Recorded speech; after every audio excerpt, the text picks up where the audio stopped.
तर मित्रांनो, मी आला हो आता शिर्डीच्या बुद्ध विहारामध्ये. तर पाहू शकते हा सामनेवाली गेट आणि हा पाहू शकते अशा प्रकारे हा गार्डन दिला आहे ती. आणि पाहू शकते हे समोरची बुद्ध विहाराची गेट.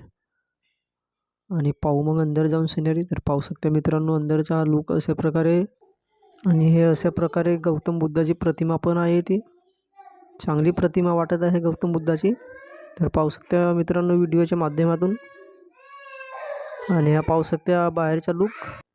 आणि पाहू शकते मित्रांनो येथे मस्त छोटासा गार्डन पण दिला आहे. तर पाहू शकते मित्रांनो हा गार्डन आहे. तर आता जाऊन पाहू मित्रांनो आपण अंदर. आणि हा पाहू शकते अंदरचा लुक.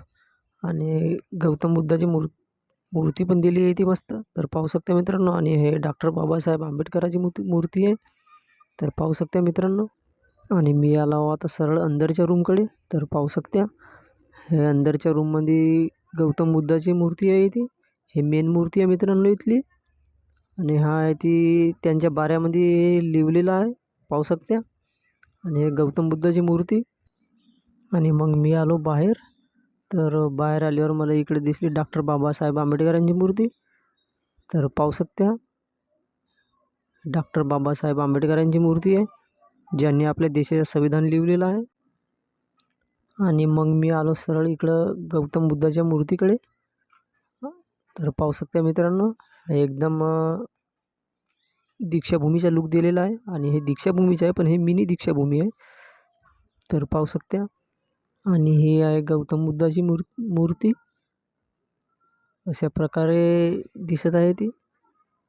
आणि हा इकडं गार्डन पण आहे. छोटासा गार्डन आहे पण सुंदर गार्डन आहे. तर पाहू शकता मित्रांनो व्हिडिओच्या माध्यमातून हा गार्डन. जशी आपल्या नागपूरला आहे दीक्षाभूमी तशीच दीक्षाभूमी आहे इथे पण ते मोठी दीक्षाभूमी आहे नागपूरची. हे छोटी दीक्षाभूमी आहे आणि सेम तशीच दिलेली आहे. आणि इकडे पाहू शकता कोणाची मूर्ती दिली आहे. तर ही मूर्ती आहे आपले सावित्रीबाई फुलेंची. तर पाहू शकता व्हिडिओच्या माध्यमातून. आणि हा आहे बाहेरचा लुक अशा प्रकारे बाहेरचा लुक आहे. जर हा व्हिडिओ तुम्हाला आवडला असेल तर या व्हिडिओला लाईक शेअर करा आणि माझ्या चॅनलला सबस्क्राईब करा. तर भेटूया आता आपण समोरच्या ब्लॉगमध्ये. तोपर्यंत जय भीम मित्रांनो.